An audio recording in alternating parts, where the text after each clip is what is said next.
Bienvenue sur Together Women Rise, le podcast qui met en lumière les parcours de femmes qui se sont hissées à des postes de direction. Je suis Cécile Meunier, votre hôte, et dans chaque épisode, nos invités partagent les défis qu'elles ont affrontés et surmontés en tant que femmes et leaders.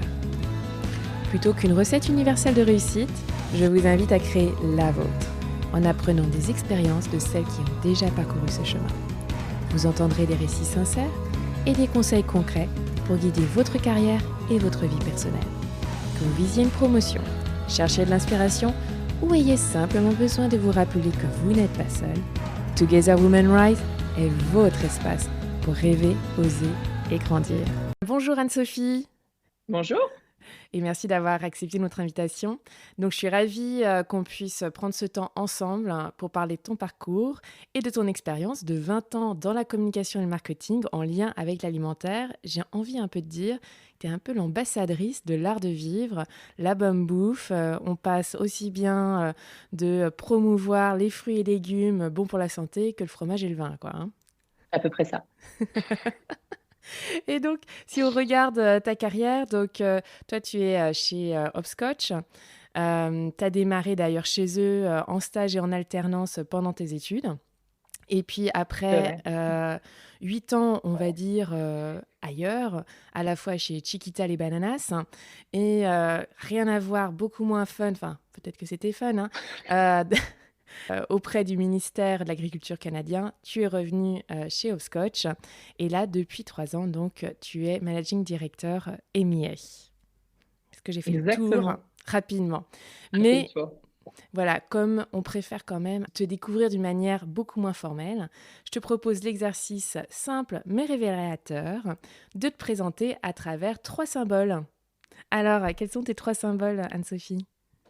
Alors mes 3 symboles, alors j'ai fait un petit mix d'objets et puis tu m'avais dit, tu peux choisir une chanson, donc j'ai pioché là-dedans, pardon, aussi. Donc en Alors, termes musical, attention, donc on a Don't Stop Believing de The Journey que tu connais peut-être, qui date des années 80, qui est une chanson, alors le fond est un peu romantique, mais c'est pas le sujet, c'est plutôt le titre qui me ouais. parle. C'est le côté, incorrigible, optimiste et voilà, je pense que ça me caractérise bien.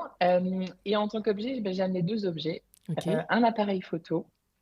Je suis ok. assez fan de photos et je trouve que c'est un très très bon moyen de capturer tous les petits détails, les sujets.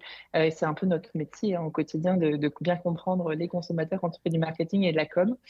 Et voilà, et d'illustrer aussi toute la partie curiosité. Donc voilà, j'en ai plein, des digitaux, des analogues, etc., des argentiques. Donc c'est un bon moyen de s'amuser. Donc, tu es une Et grosse puis le fan deuxième de objet, photographie aussi dans ta vie ouais, perso? exactement, exactement. Mais en fait, en travaillant ce podcast, je me suis rendu compte qu'il y avait quand même des liens avec mon job. Donc merci. J'avais Donc, pas forcément fait le pont jusqu'à présent. parce que donc toi, si on Euh, s'arrête un peu, pour toi, vraiment la photographie, le lien que tu fais, c'est à chaque fois que tu photographies, pour toi, qu'est-ce que tu recherches à travers ça? d'exprimer effectivement ce qu'on peut voir et bien plus que ça, parce que finalement tu vois avec comment dire, une mise en scène, une lentille, un rendu aussi qui peut être très différent d'un appareil photo à l'autre. Et puis aussi de capturer l'insignifiant. Moi j'adore prendre en photo des choses qui peuvent paraître absolument banales, des Ouais. portes, une grande collection de portes par exemple chez Ok. moi, ou des petits détails, voilà, des passants comme ça qui me semblent intéressants au niveau de la mimique, la gestuelle. Et c'est vrai que dans notre métier, en fait, c'est un peu ça, c'est-à-dire vraiment comprendre ce qu'attendent les consommateurs, ce qu'attendent les professionnels, essayer de capturer des détails, d'interpréter des insights. Et finalement, du coup, c'est vrai que je me suis rendu compte qu'il y avait des ponts assez évidents entre la photo et le Ouais. marketing et la communication. D'aller révéler du coup les détails qui auraient pu passer insignifiants et qui en fait peuvent apporter vraiment la substance. C'est comme ça que tu C'est un peu résumerais? ça, mettre en lumière un petit peu effectivement des détails, des insights qui peuvent ensuite changer la donne Ok, sur le super. rendu d'une photo Ouais. ou dans le cadre d'une campagne. Ok, campagne publicitaire, hein. Ouais, qu'on dise bien. Donc, toi, tu es vraiment une spécialiste, c'est 20 ans dans la communication et le marketing pour vraiment faire des campagnes marketing pour effectivement des produits alimentaires, beaucoup en Allemagne, mais on a vu aussi que tu travaillais pour le Canada, donc aussi au Canada. Et alors, ton Voilà. troisième symbole? Alors, mon troisième symbole, forcément, c'est quelque chose qui est en lien avec la food. Et j'ai Ouais, pris le pain. Parce que ça me parle et que c'est un produit que j'affectionne particulièrement et que j'aime moi-même préparer. Et je trouve que c'est là aussi un parallèle avec la com qui est assez intéressant. C'est le côté temps long, bien maîtriser les matières, faire le bon mix, comprendre l'écosystème. Est-ce qu'on a le bon four? Est-ce qu'on a la bonne eau? Est-ce qu'on a les bons moules, etc., etc.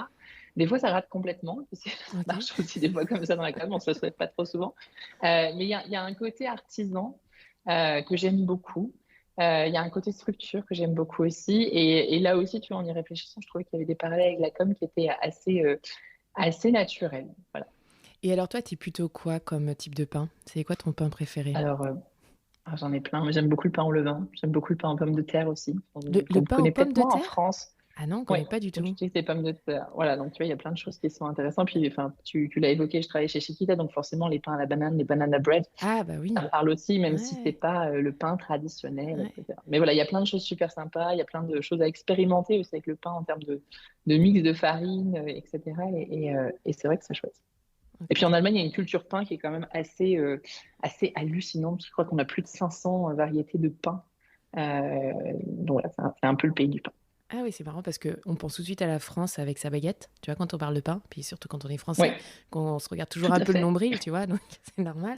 Mais il y en a d'autres. Mais l'Allemagne, du coup, fait aussi de très bons pains et a de très nombreux pains. Donc voilà, la prochaine fois qu'on va en Oui, Allemagne, on va aller n'hésitez tester pas. tous les différents pains. Ok, super. Et alors, si on revient quand même sur cette chanson, vas-y, rappelle-moi le titre. Donc c'est Don't Stop Believing. Don't C'est Stop l'histoire d'un Believing. garçon et d'une fille qui se rencontrent. Voilà, le fond est pas très important finalement Ouais, parce que c'est très ouais, romantique années 80, mais c'est plus le titre moi qui me parle parce que c'est vrai que je suis un peu une incorrigible optimiste et je ouais. crois que ces derniers temps, on en a besoin.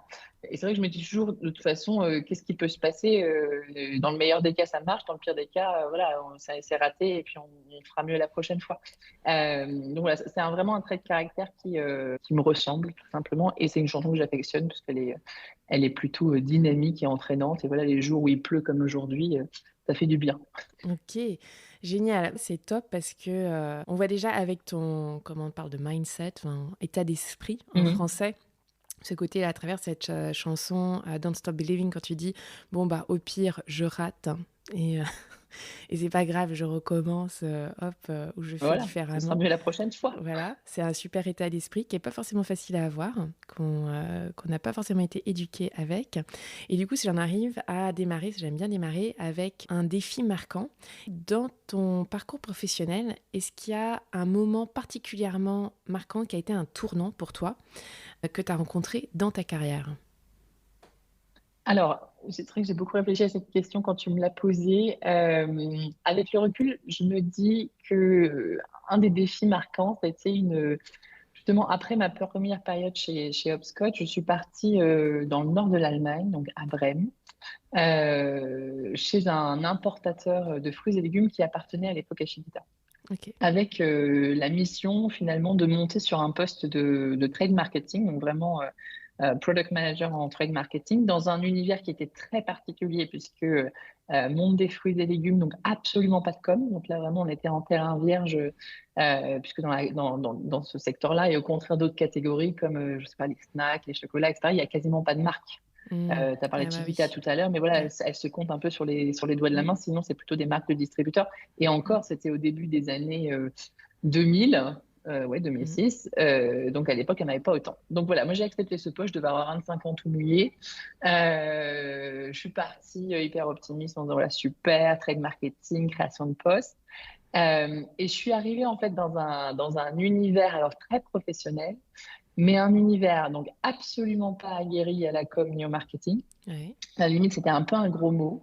5 ans, une femme Ouais. française. En Donc, Allemagne, le voilà, à combo Brême. génial dans ton entreprise.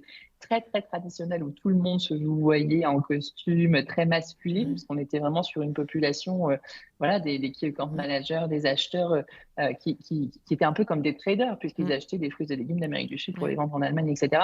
Et d'arriver avec toute ma créativité, ma bonne humeur, etc., en voulant leur vendre des concepts de collab avec des tour opérateurs, Desperate Housewives, etc. Et me regarder comme si j'étais complètement cinglée. Et me le disait, d'ailleurs. Et me le disait.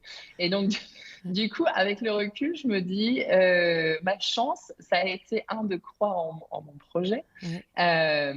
Et d'avoir une certaine naïveté quelque part, forcément, parce que voilà, toute jeune, etc. Et je me dis, bon, c'est pas grave, je vais y arriver. Et donc, du coup, de sans arrêt revenir à la charge, etc., etc.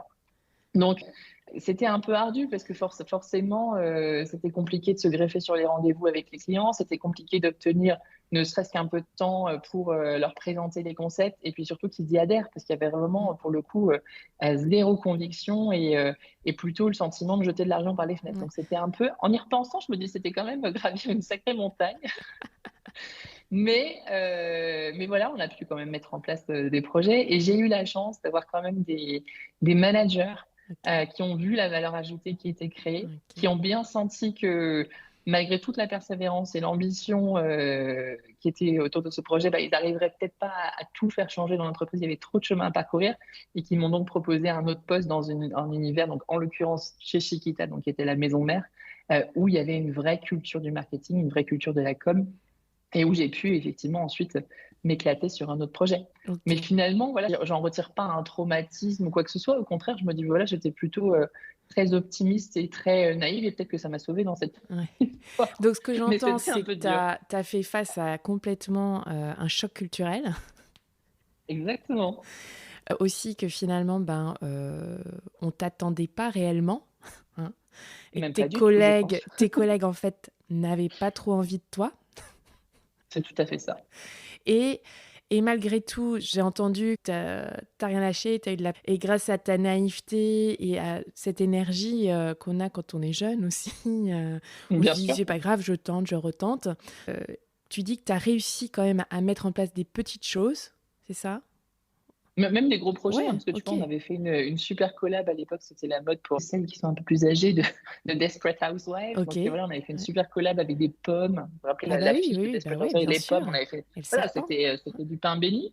Donc c'était chouette. C'était des trucs qui étaient hyper visibles, hyper motivants. Mais c'est vrai que on arrivait vraiment dans un écosystème qui était à des années-lumière de voir la valeur ajoutée d'une telle collab. Et là, ce que j'aime bien aussi dans ton histoire, c'est que finalement, tu as eu des sponsors de toi, qui se sont dit, bon, la petite bichette, on va pas non plus la laisser trop longtemps peut-être pas végéter, parce que tu végétais pas, parce que tu étais active, mais on va dire peut-être lutter, voilà, et perdre toute son énergie là où finalement elle n'est pas voulue, et peut-être qu'on va pouvoir utiliser toutes ses compétences ailleurs où elle va pouvoir grandir, quoi. Oui, c'est ça, parce que c'est vrai que dans ce type de situation, tu peux rapidement te décourager. Et c'est dommage pour les entreprises parce que tu gages des talents, tu gages de l'énergie et tu gages de la valeur ajoutée.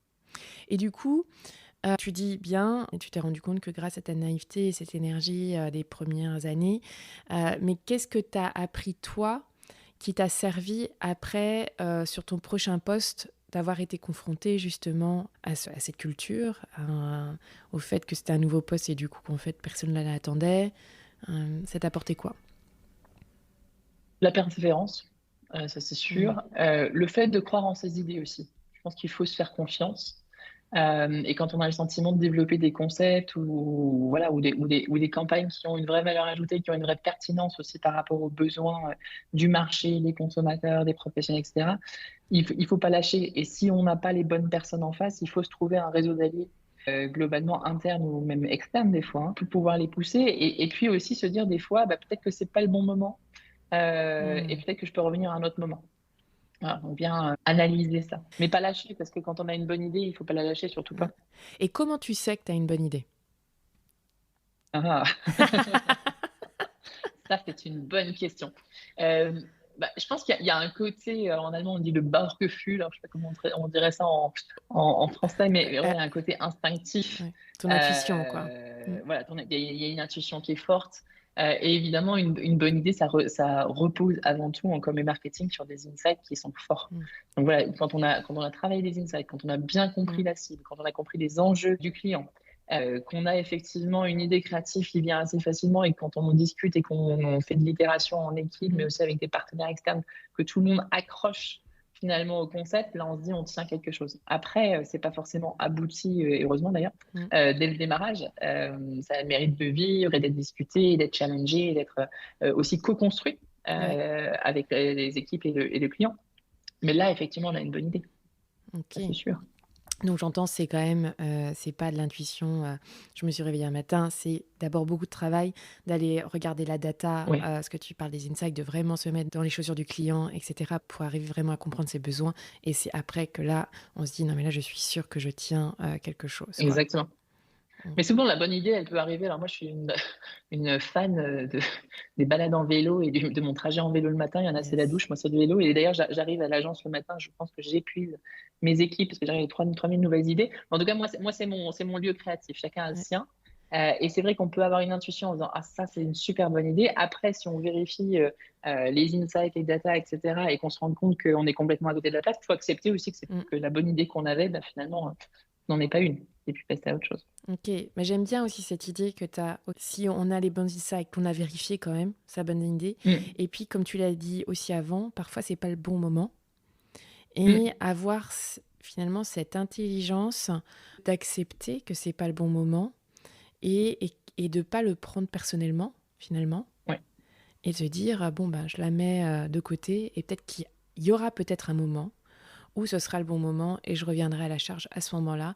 Mais voilà, donc finalement, j'aime bien parce qu'il y a un côté persévérant, mais il y a aussi quelque part un côté de lâcher prise au lieu de continuer à taper dans le mur, quoi. Non, mais ça, c'est vrai. Et ça, c'est quelque chose, je pense, qui vient un peu avec la seniorité. Parce que c'est vrai que quand tu démarres et quand tu es passionné par ton job, ce qui a toujours été mon cas, tu as toujours plein d'idées d'optimisation, etc., ou de nouveaux concepts. Et à un moment, il faut accepter, effectivement, que c'est peut-être pas le bon moment et que ça le sera peut-être plus tard. Et avoir aussi une approche assez réaliste de dire, voilà, est-ce qu'on a les moyens, est-ce qu'on a la taille de l'équipe pour le faire, est-ce que le client est prêt à le faire aussi, voilà, bien analyser la maturité du client par rapport à des enjeux de com. On sait très bien que c'est pas, tout le monde n'a pas la même maturité. Donc voilà, il faut prendre un peu de recul parfois et accepter effectivement que ton idée, elle est très bien, mais que c'est pas maintenant, et que ça sera peut-être plus tard. Ouais, j'aime bien. On gagne en sagesse en vieillissant, c'est les C'est ça, avantages, quoi. c'est bien des avantages. Voilà. Et donc là, justement, on va revenir pendant cet épisode, sur la prise de poste et comment réussir sa prise de poste. Toi, tu as occupé plusieurs postes, on a vu, tu as bougé même dans plusieurs pays. Et parmi toutes les prises de poste, est-ce que tu peux nous dire laquelle a été la plus challengeante pour toi et pourquoi ? Une bonne question. Je pense que la dernière a certainement été la plus challenging. Après, elles sont toutes intéressantes et challenging, mais la dernière particulièrement. Donc, c'était 2021 et c'était une double prise de poste. Parce que j'ai pris à la fois le management de notre zone Europe, Middle East, Africa et en même temps la gestion de l'agence allemande, qui était une agence que je connaissais bien parce que j'y avais travaillé, et donc avec beaucoup d'historique. Et c'est vrai que c'était challenging. Alors, c'était challenging à plusieurs titres et de manière assez différente sur chaque partie du poste. Sur IMIA, c'était challenging parce qu'il y a une équipe en place qui est hyper expérimentée, hyper professionnelle, et je faisais suite aussi à mon manager actuel qui avait occupé le rôle pendant 2 ans et qui avait fait énormément de choses pour restructurer. Donc je me disais, voilà, qu'est-ce que je vais pouvoir apporter comme valeur ajoutée. Donc un peu un doute de valeur. Oui, un doute de valeur, voilà. Et puis vraiment, des gens à manager qui sont parfois plus âgés que moi, plus expérimentés, etc. Donc il y avait un côté très challenging et très, très respectueux aussi, puis des gens très talentueux. Et puis sur l'Allemagne, de revenir en fait dans une agence où j'avais été moi-même collaboratrice, de reprendre une situation qui n'était pas très simple, puisque l'agence n'était pas au top de sa forme, et voilà, donc il fallait restructurer, il fallait accompagner beaucoup et remettre beaucoup de structure. Donc c'était un challenge assez important. Et puis avec le recul, je me dis, mais voilà, c'est un chemin qui a été parcouru et le challenge en valait largement la peine dans les Ouais. deux cas. Et alors là, on va à venir décortiquer le moment où finalement tu as accepté ce poste, donc à la fois de DG MIA et de gérer Allemagne. Toi, au moment, comment tu as abordé, si tu veux, ce qu'on va parler, on parle souvent des 90 premiers jours d'une prise de poste. Toi, quand tu as abordé cette prise de poste, tu avais quoi en tête? Tu t'es dit, là, comment j'aborde les choses pour m'assurer que ma prise de poste va être optimale, si tu te souviens. Ouais, si je me souviens, alors déjà j'ai eu beaucoup de chance sur la prise de poste IMIA. C'est-à-dire que mon manager qui occupait ce poste juste avant moi, finalement, en sous forme de mission, m'a préparé au fil de l'eau. C'est-à-dire? Donc, si tu veux, c'est-à-dire que la prise de poste, je vais te dire, était par exemple en avril, enfin les 3 mois précédents. On a eu une passation en fait en continu, où il a commencé à m'onboarder sur des Mmh. sujets, à me faire participer à des réunions, etc. Donc Mmh. finalement, ça s'est fait en douceur, en transition. Et j'ai eu le temps aussi, alors évidemment, de beaucoup échanger avec lui sur les enjeux, les challenges, etc. Et aussi de cadrer, parce que ça c'est très très important quand on prend un poste, c'est quelle est la feuille de route C'est ça. qui t'est fixée par l'entreprise. Mmh. Et puis après, tu peux te fixer la tienne. Donc, il y a eu vraiment une période préparatoire qui était intéressante, qui a pas été faite comme ça sur la partie Allemagne, mais c'est pas grave. Et puis après, moi, j'avais un projet en tête et c'est pareil qu'une idée brillante de la campagne de com. Tu peux avoir une idée en tête, mais après, il faut vérifier que ça fonctionne. Mmh. Et là, les insights, ils viennent effectivement de tes parties prenantes en interne. Mmh. Donc, il y a beaucoup, beaucoup d'écoute et d'humilité qui est nécessaire, je trouve, quand tu prends un poste. C'est vraiment de bien comprendre voilà, les perceptions, les enjeux, les challenges, quels sont les retours aussi des managers, des parties Mmh. prenantes, des collaborateurs, évidemment. Qu'est-ce qu'ils attendent aussi de toi Mmh. pour que tu puisses finalement faire rentrer toutes les pièces dans le même puzzle et après revoir si ton idée de départ, bah, elle était juste ou est-ce qu'elle doit aussi être adaptée par rapport à une situation que tu découvres. Ouais. Et j'aime bien que tu parles des attentes, parce que quand on prend une prise de poste, il y a le fait comment tu vas pouvoir concilier les attentes à la fois de tes équipes, à la fois de tes supérieurs et à la fois de tes propres ambitions. Tu vois. Comment toi, tu as justement géré ça? Mais on va dire le triangle, à la fois attente équipe, attente supérieure et ses propres attentes envers soi-même. Alors, à ton équipe, c'est vrai qu'il y a plein de choses et qui sont super intéressantes. Et il y a plein de choses qui ont été mises en place et on est vraiment dans une logique. Et c'est pour ça aussi que ça fait très longtemps que je suis dans ce groupe, dans une logique d'écoute et une logique aussi de management très bienveillant et dans une logique aussi intrapreneuriale qui est très forte. Donc, c'est vrai qu'on a des descriptions de postes, mais chacun peut vraiment contribuer. Et moi, c'est vraiment ma vision aussi du management de dire voilà, chacun contribue finalement à ce qu'on est aujourd'hui et ce qu'on sera demain. Donc, par rapport à ça, oui, les équipes sont exigeantes. Oui, on essaie de faire le maximum pour Et les donc accompagner, etc. Oui, concrètement toi, il y a 3 ans, oui. quand tu t'es retrouvé avec plein de nouvelles personnes sous toi, Mm. comment tu as géré? Est-ce que dans les 3 premiers mois, toi, quelle était ta priorité, on va dire, dans tes 3 premiers mois de prise de fonction? Alors, rencontre de tous les collaborateurs. Moi, j'ai rencontré vraiment tous les collaborateurs Mhm. en one-to-one. Vraiment entretien individuel. Et puis après, j'ai fait des entretiens aussi collectifs pour bien comprendre où ils en étaient, tu vois, dans leur job, etc. Et quelles étaient leurs attentes vis-à-vis de l'entreprise et vis-à-vis de moi, en Ok. l'occurrence. Et quelle était aussi leur vision sur l'entreprise, sur les points d'optimisation, sur les process, etc., etc. Donc ça a été vraiment le premier travail, que ce soit pour l'un ou l'autre des postes.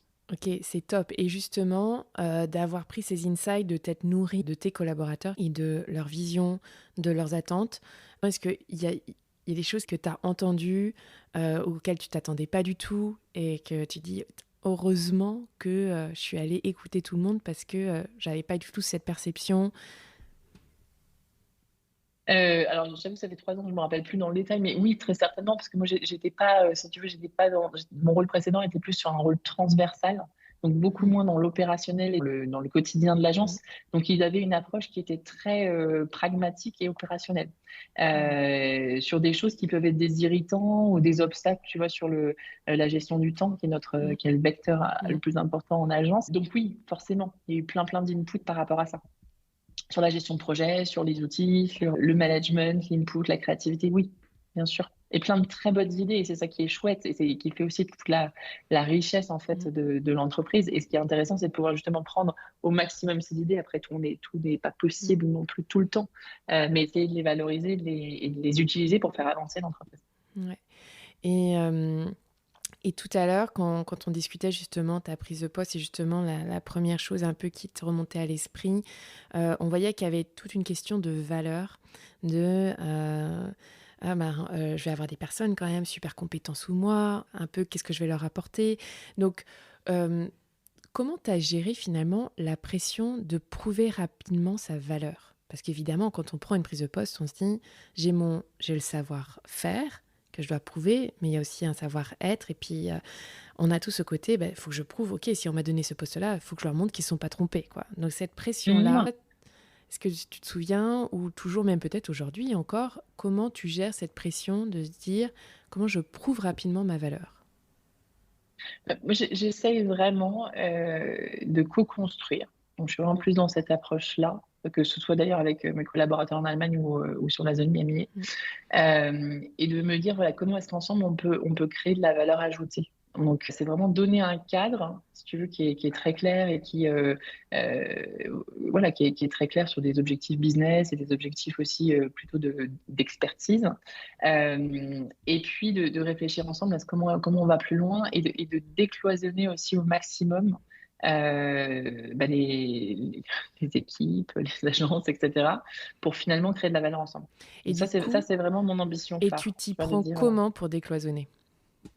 alors on essaye d'avoir une approche beaucoup plus transversalisée, beaucoup plus aussi, d'échanges de bonnes pratiques entre les agences. Parce que c'est vrai que finalement, on travaille tous dans le même écosystème, Mmh. on partage parfois les mêmes campagnes, les mêmes clients, et qu'on n'a pas forcément cette vision très transversale. Donc c'est voilà, c'est favoriser l'échange, créer aussi Et les alors conditions de l'échange. concrètement, si tu vois Mmh. les auditrices qui nous écoutent, qui se disent, «Ouais, ouais, je sais, mais quelle solution tu as testée et éprouvée?» Et justement après 3 ans et cetera, tu dis: «Ça, c'est la bonne manière de communiquer, par exemple, entre agences ou c'est la bonne manière de décloisonner, mes équipes pour que justement, les idées, soient plus productives entre nous», quoi.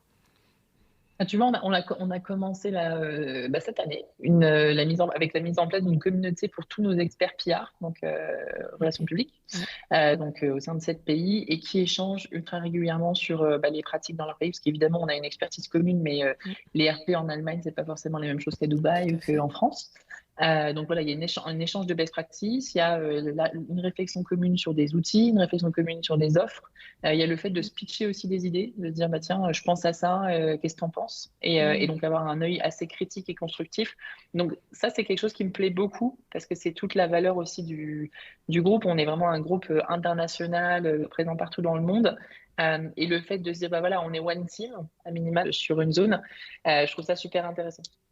Ouais, Donc ça, c'est un exemple concret. j'adore le Ouais, fait d'aller chercher le feedback en interne avant ouais, d'aller le présenter en externe auprès du client et de créer justement cette atmosphère de bienveillance où en fait on sait que là on y va, c'est pas, que finalement il y a le droit à l'erreur puisque, on a le droit exactement. d'aller, tenter son storytelling et de le revoir et de le repitcher et comme ça sert à tout le monde pour, gagner plus de marché. Ça, c'est Ouais. l'idée, c'est l'idée. Mmh. Après, on est sur des équipes qui sont plutôt, de taille moyenne, Mmh. et avec des quotidiens qui sont bien remplis Mmh. et c'est vrai qu'il faut réussir à dégager du temps par rapport à, des ambitions qui sont Mmh. aussi, parfois locales, Mmh. et c'est vrai qu'il faut savoir accepter aussi en tant que manager et tu vois, tu disais quelles sont les choses qu'il faut accepter. Faut savoir se dire, voilà, qu'est-ce qui est réaliste et qu'est-ce qui n'est pas. On a tous, je pense, des idées à la tonne et à la minute, mais des fois, il faut être un peu réaliste et se dire, voilà, ça demande trop de temps, ça demande trop d'énergie, on n'y arrivera pas. Donc, comment faire bouger petit à petit et créer aussi cet écosystème collectif. Et ce que j'aime bien aussi, ce que tu viens de dire, c'est que, il y a aussi les ambitions personnelles. Mhm. Et tu dis qu'il faut prendre en compte que même quand tu essayes de créer là, une culture globale, on va dire, hein, interagence, tu prends en compte que voilà, ils ont peu de temps et qu'ils ont peut-être une ambition locale et c'est voir comment ton idée, transversale va pouvoir nourrir, l'ambition locale de la personne pour Exactement. qu'il soit partie prenante et engagée dans ton projet, quoi. Exactement. Donc, Exactement. on en revient quand même beaucoup à bien connaître ces différents collaborateurs, même s'ils ne sont pas sous toi, mais Mm. si tu veux vraiment qu'ils fassent partie du projet, qu'ils deviennent un peu tes ambassadeurs et savoir, eux, quels sont leurs drivers, en fait. Ouais. Non, non, tout à fait. Et puis bien connaître aussi non seulement les collaborateurs et leurs attentes, parce qu'évidemment c'est la base, mais bien connaître aussi leur quotidien et leur quotidien opérationnel. Parce que c'est vrai qu'on peut avoir tous la première des tonnes d'idées lumineuses Mm, pour faire avancer des choses, créer des nouveaux projets, mm, etc. Mais il y a un moment, il y a une réalité. Il y a une réalité de temps, il y a une réalité de bande passante.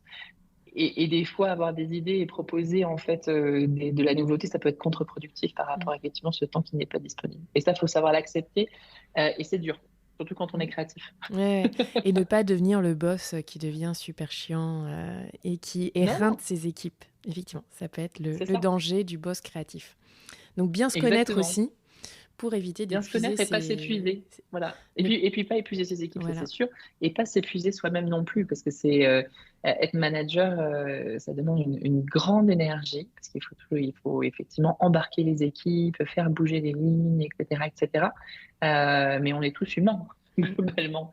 Donc, chacun a ses moyens comment dire, d'entretenir cette énergie. Mais c'est vrai que si on n'arrête pas de lancer des projets qui n'aboutissent pas parce que les collaborateurs n'ont pas de temps, mm, bah, c'est assez négatif pour l'énergie et c'est un peu contre-productif à titre ouais, collectif et individuel. ouais, je suis tout à fait d'accord.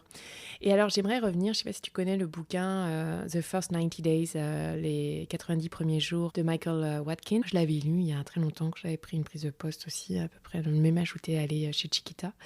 Et j'avais retenu deux choses dans les erreurs communes. Et ça m'avait beaucoup parlé.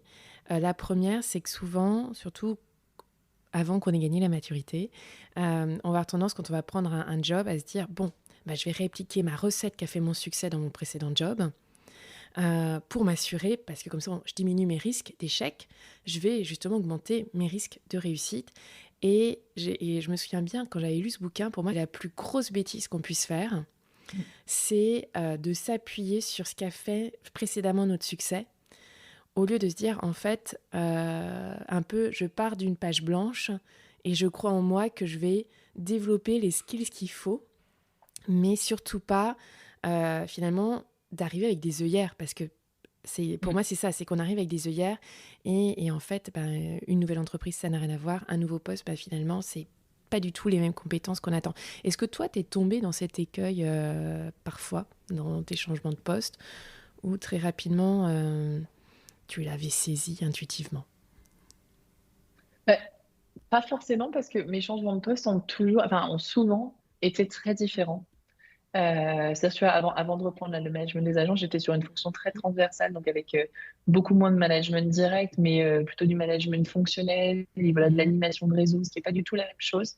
Et puis je pense que, enfin, tu l'as dit toi-même, mais ce qui est super important, c'est bien comprendre l'écosystème, bien comprendre les Mhm. attentes, et ils sont tous différents. On Mhm. travaille avec de l'humain. Donc, faut bien saisir aussi voilà, la communauté d'alliés avec qui on va pouvoir Mhm. travailler, ou qu'est-ce qui sera peut-être plus compliqué à motiver, à embarquer. Mhm. Donc, effectivement, il n'y a pas de recette qu'on puisse appliquer Et d'un donc, poste à l'autre. toi, Après, il y a des choses qui reviennent. Voilà, ouais, toi, c'est très sûr. rapidement, tu as très vite compris qu'il fallait aller construire les relations, aller comprendre la culture organisationnelle on va dire, des Brêmes, où tu t'es retrouvé avec cette, euh, cette équipe traditionnaliste masculine. Bah, disons que, avec le recul, ça m'a certainement aidé pour la Ouais. suite. Après, là, chez Obscret, c'est vrai que j'ai la chance, tu vois, de baigner dans ce groupe depuis plus de 13 ans Ouais. maintenant, même s'il y a eu énormément, énormément de transformations au fil des ans, et c'est ça qui fait aussi sa richesse et la raison Mm. pour laquelle aussi beaucoup d'entre nous sont là depuis longtemps. Euh, mais effectivement, il faut bien savoir dans quel univers on avance, Mm. c'est sûr. Et je pense que la deuxième erreur, enfin, je ne sais pas si tu en as une deuxième, mais l'erreur qui arrive aussi souvent, Mm. c'est de dire ce qu'a fait mon prédécesseur et nous, je démolis tout. Enfin, Mm. ça Ah bah oui. enfin, je pense qu'il faut surtout pas faire ça. Mm. Oui, et ça peut être un écueil, effectivement. Et je pensais aussi à un autre écueil, mais de tout ce que j'entends, je vois que c'est quelque chose qui est beaucoup ressorti. C'est que tu l'as d'ailleurs très bien fait dès ton premier emploi à Brême, où c'est finalement ton réseau qui t'a sorti de ce poste où ça allait être très énergivore. Et on voit l'importance finalement du réseau. Et là-dessus, c'est aussi un des grands points dans le livre de Watkins, c'est de faire attention de ne pas utiliser les 90 premiers jours sur seulement la stratégie, de prouver en fait son savoir-faire, mais aussi d'aller créer des contacts, d'aller créer son réseau et de comprendre tout ce qui est la partie culture, quoi. Et je pense que ça, tu Mm. l'as déjà bien dit. Non, non, mais ça c'est sûr, et j'ai envie de dire, ça ne s'arrête jamais. Mm. Ça ne s'arrête jamais, ça va bien au-delà des 90 jours. Et c'est aussi ce qui fait la richesse enfin, en tout cas, moi, de mon job, Mm. effectivement, de se dire, voilà, on a un réseau, on le cultive et on apprend tellement aussi de son réseau. Et on s'enrichit aussi tellement d'idées, de potentiel créativité. Et puis, enfin, c'est une valeur qui est très, très, très forte chez Hopscotch, mais de manière générale, moi, je la partage complètement. Moi, je crois énormément en le pouvoir du collectif. Mm. De se dire, voilà, on a des équipes, on a des managers, mais on a surtout des équipes fantastiques et faisons-leur confiance.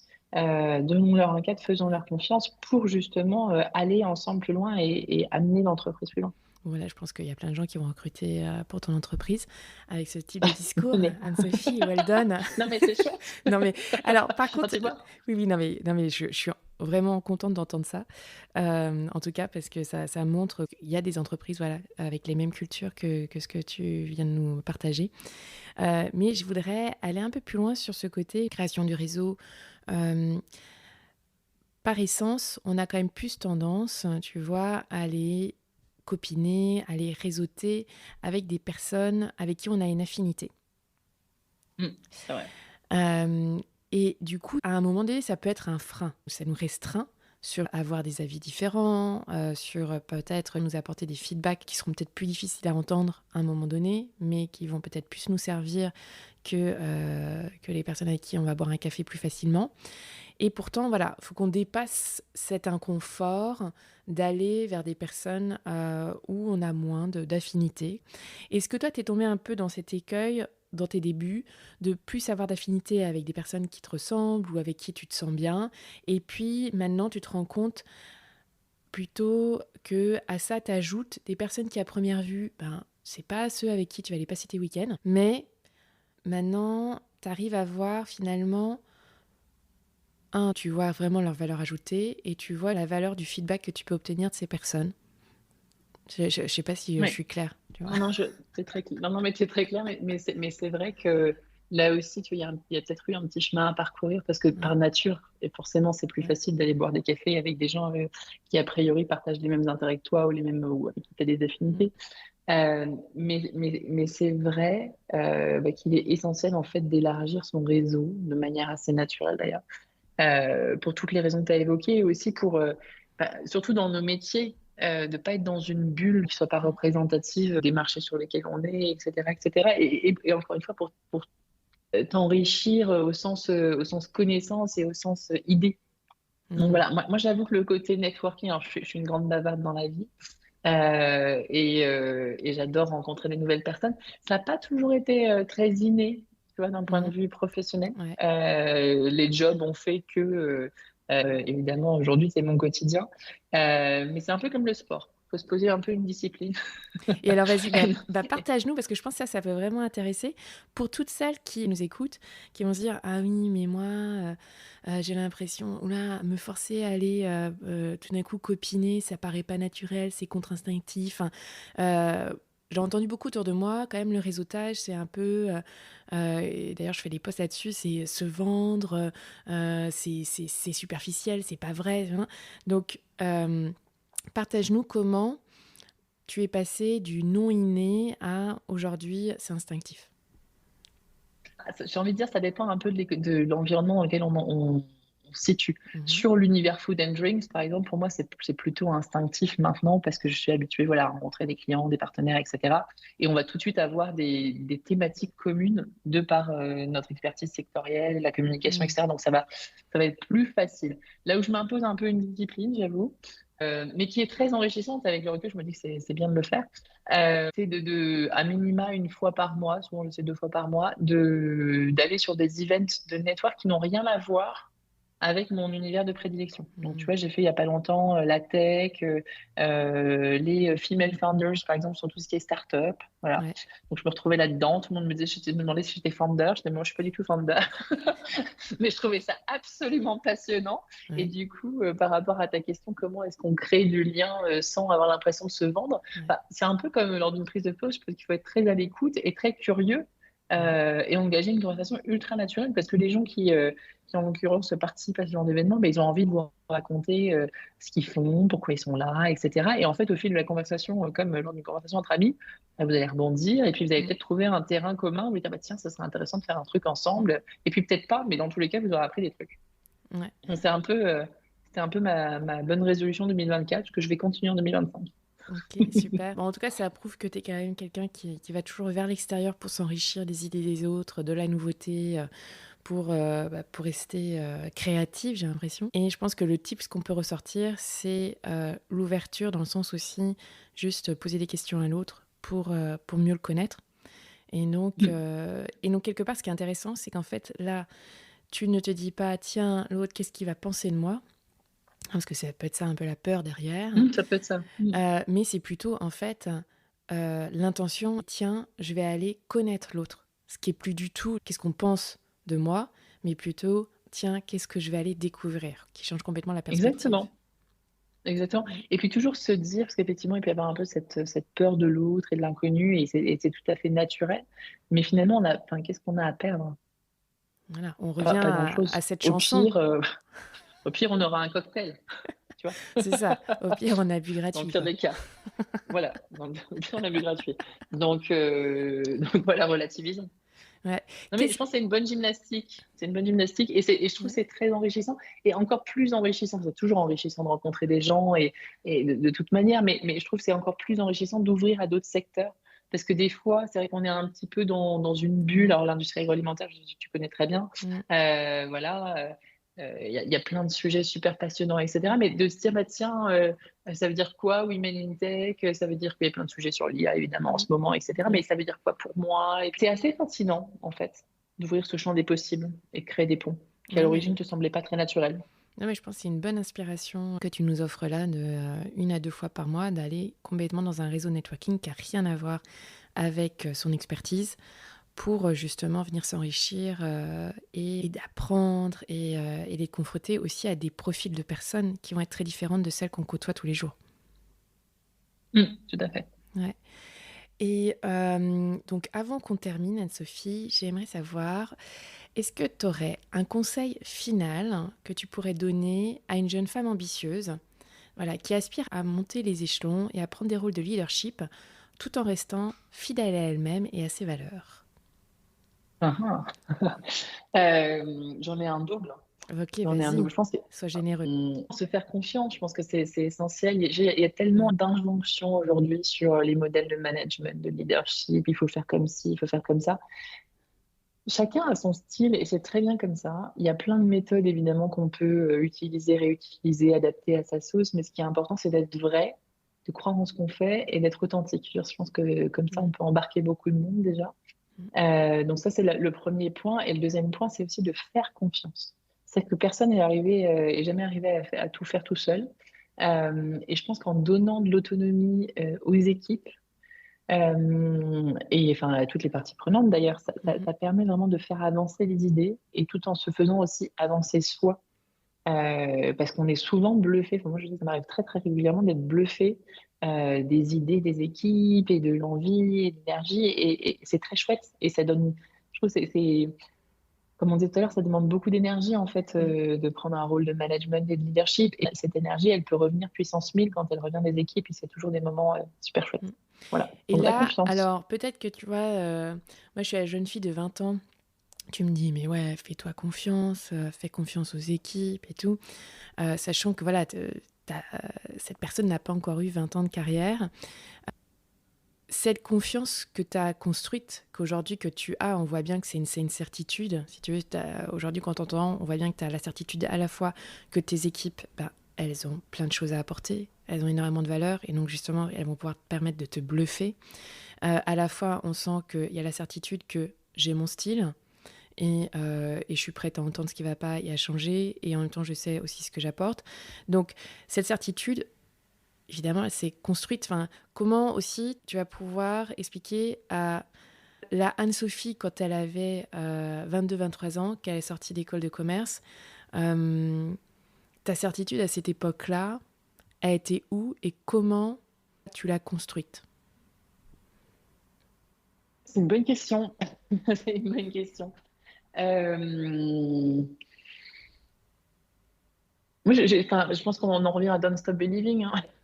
Toujours. Tu vois, finalement.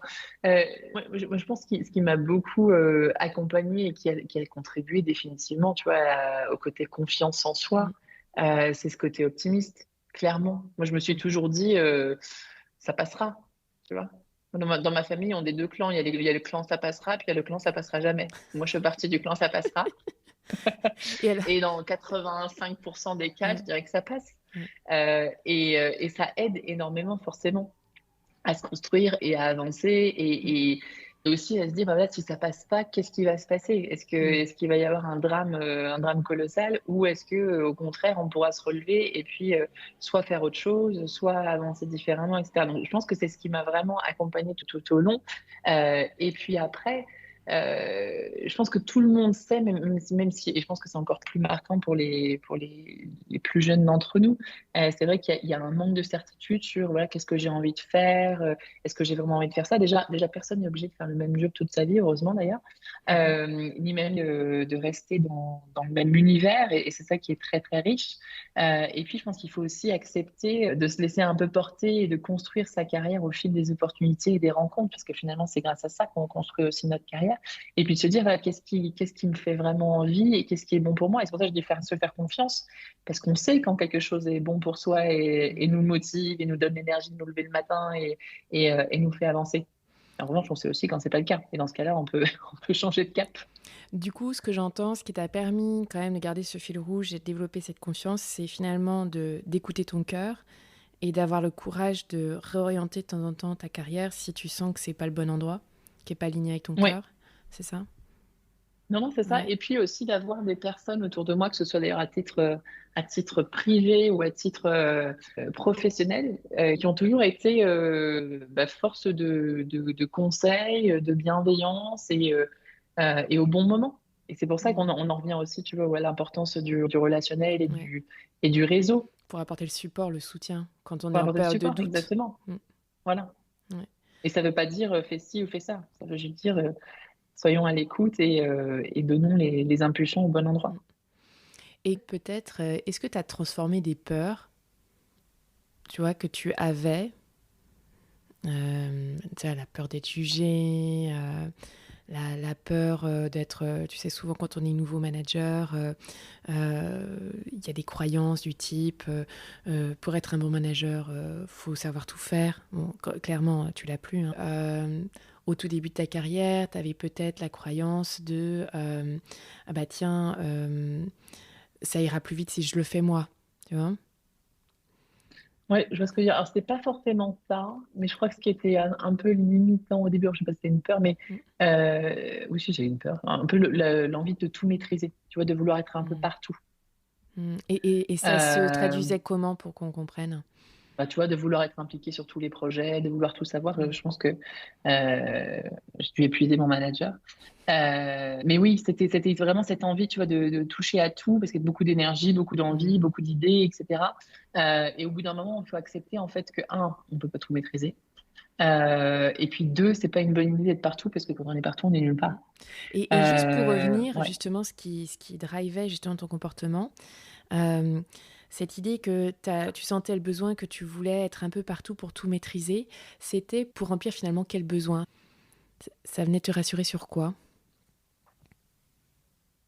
Sur le fait d'avancer et de faire avancer les choses, tu vois, d'être un moteur de changement ou tu vois, Mm, de pouvoir contribuer à des idées que j'apportais ou que j'avais co-apporté, tu vois, de dire, ah, bah, du coup, je reste impliqué sur les projets, etc. Et je pense que quand tu deviens manager d'entreprise, il faut que tu lâches prise parce que globalement, si tu veux être partout, tu n'y arriveras jamais.